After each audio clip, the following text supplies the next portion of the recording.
जे फोडत गेले, मग गणेश नाही फोडले, मग नारायण राणे गेले, या सगळ्या गोष्टी, हे सगळं राजकारण शरद पवारांनी सुरू केलं महाराष्ट्रामध्ये. आणि त्याच्यानंतर जातीचं विष देखील त्यांनीच घालवलं. म्हणजे 99 साली ज्यावेळेला राष्ट्रवादी काँग्रेसचा ज्यावेळेला जन्म झाला, त्या जन्मानंतर जर समजा तुम्ही महाराष्ट्र बघा आणि त्याच्या अगोदरचा महाराष्ट्र बघा तुम्ही,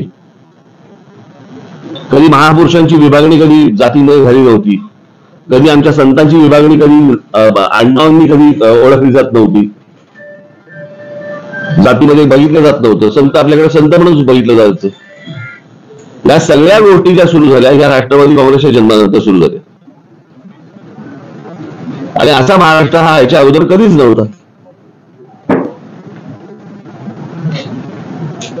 त्याच्यामुळे हे जे जातीचं जे विष पसरवलं गेलं, हे मला असं वाटतं 99 सालापासून महाराष्ट्रामध्ये सुरुवात झाली या गोष्टींची.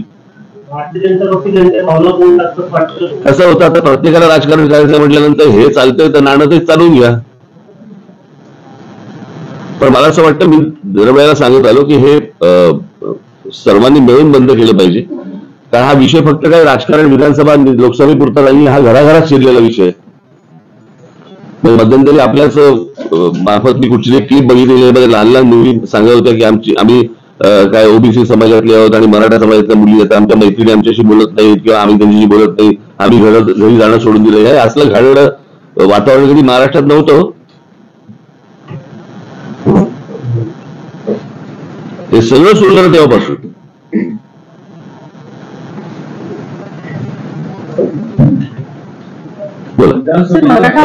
मी बोलतो ना, मला माहिती आहे तुम्हाला काय पाहिजे ते. आम्ही मगाशी सांगितलं ना तुम्हाला.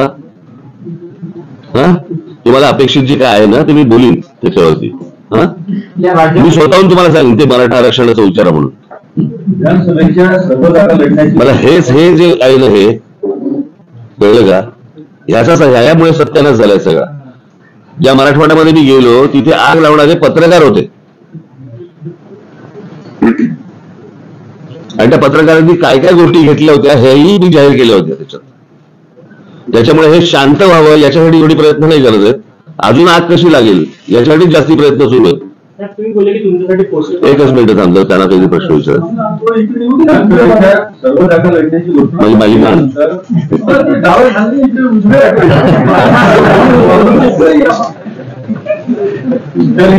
तर काही पक्षांचे लोक आपल्याकडून लढण्यास उत्सुक आहेत का, आपल्याकडे अप्रोच झाले का? दुसरं, उद्धव ठाकरे, आदित्य ठाकरे यांच्या विरोधात आपण उमेदवार देणार आहोत. तर बघा, मी निवडणूक लढवणार आहे आणि मागच्या वेळेला एक वेळा ही गोष्ट जिंकली. त्या मतदारसंघामध्ये साधारणपणे आमची 37 ते 38 हजार मतं आहेत. कळलं का? एकदा ही गोष्ट झाली, वारंवार कशी होईल? तुम्हाला हा प्रश्न विचारायचा होता? मलापासून हा प्रश्न विचारायचा होता. त्याला दोन एक होता, नागपुरात आपण सगळ्या मतदारसंघात उमेदवार देणार आहात का? तर देवेंद्र फडणवीसांच्या मतदारसंघात पण देणार आहात का?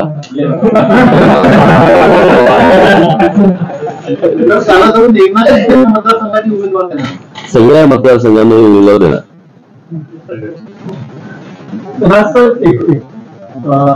एक आव्हान तुम्ही याच्या आधी केलं, आता दरवेळेस अतिशय पोटतिडकीने आव्हान करता की माझ्या हाती सत्ता द्या, महाराष्ट्र तुमच्यासारख्या सरळ. यापूर्वी पण तुम्ही हे आव्हान केलं आहे, पण तरी देखील तुमच्या हाती सत्ता देत नाही. तर याच्याबद्दल कारणांचा देतील ना. मला असं वाटतं 52 सालापासून भारतीय जनता पक्ष पण हेच बोलतोय. या जनसंघ होता ना तेव्हापासून ते पण हेच सांगत होते. 2014 आली हातात सत्ता. वेळ लागतो. तरी लोकसभेची वाफ आहे, त्याचा फायदा होईल असं वाटतं तुम्हाला? विधानसभा संपली ना, आता गेली ना हवेत. आता विषय विधानसभेचा आहे ना. हो, तर तुम्ही म्हटलं की लोकसभेची वाफ म्हणजे आता विधानसभेत निघेल, त्याचा फायदा होईल. निघाली असं म्हणालो मी. मला बरोबर होतो ना, मी निघाली असं म्हणालो. महायुतीला असं वाटतं की लाडकी बहीण योजनेचा त्यांना खूप फायदा होणार आहे. आपलं आकलन काय आहे? लोक खूप हुशार आहेत. अशी जर पैसे मिळत असतील तर नक्की घेतील. पण याचा अर्थ ते मतदान करतील असं होत नाही. मला अजून आठवतंय की त्या कोणीतरी मला सांगितलं, मी प्रत्यक्ष काय ते चित्र पाहिलेलं नाहीये, पण कोल्हापूरमध्ये दरवाजावरती पिशवी लावली जाते आणि जेवढे मतदार असतात तेवढे पैसे ठेवले जातात. तर तिकडे 3-4 पिशव्या लागलेल्या असतात उमेदवारांच्या. आता कसं कळणार कोणी कोणाला मतदान केलं? त्याच्यामुळे महाराष्ट्रात दलितांवर अत्याचारचे प्रकार वाढलेले मला हा विषय बोलायचाच होता. मला समजलं नाही. आता ती बदलापूरची जी घटना आहे, आमच्या पक्षातल्या महिला सेनेने ती घटना बाहेर उघड केली आणि बाहेर आली. पण ती एक घटना आपल्याकडे झाल्यानंतर त्याच्यानंतर फटाक्याची माळ कशी काय लागते हे मला अजूनपर्यंत कळलं नाही. आणि खरं बघायला गेलं तर तुमच्यासाठीची ही रोजची बातमी असायला पाहिजे. म्हणून मी आता काही आकडेवारी आणली, वाचून दाखव.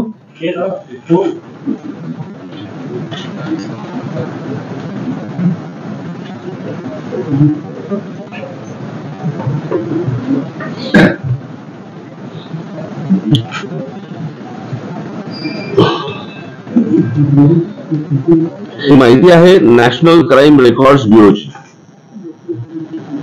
ओके. गेल्या काही वर्षात शासनाने अनेक योजनांच्या घोषणा करूनही, त्यासाठी कोट्यावधी रुपये खर्च करूनही महिलांवरच्या अत्याचारामध्ये सातत्याने वाढ होते आहे देशात. मी हे तुम्हाला सांगतो, हे 26 तारखेला काय 26 तारखेला